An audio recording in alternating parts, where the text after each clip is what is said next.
The morning of the Battle of the Somme was bright and clear.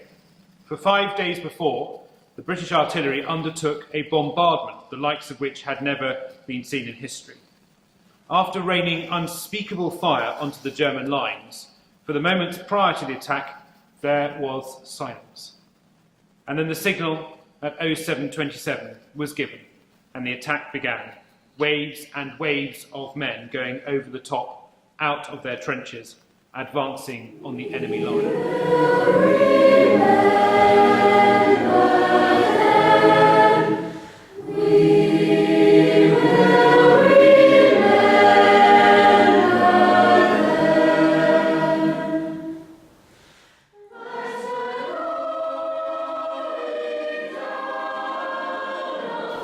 Today, we unveiled our statue to Captain Wilfred Billie Nevill.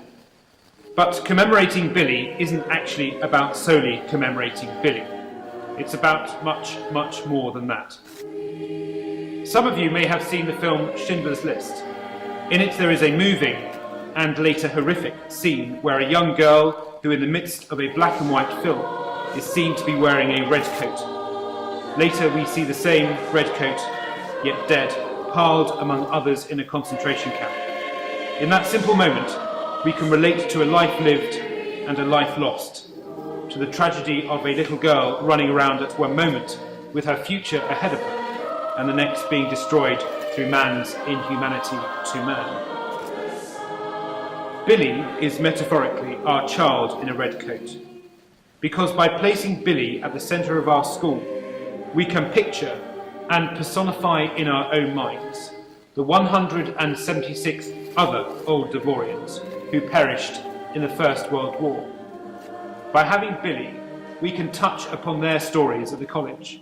We can recognise them as individuals, and we can picture them. True, the names on the board to my left chronicle these brave young men who died in the war, but Billie represents each and every one of them, and we can project each of their faces onto the statue that today looks out over the close.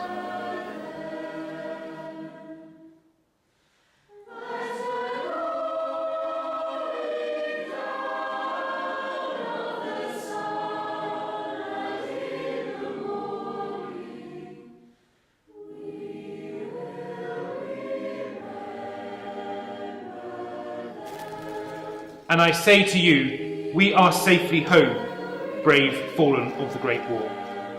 And I tell them of you and say, for our tomorrows, you gave your today.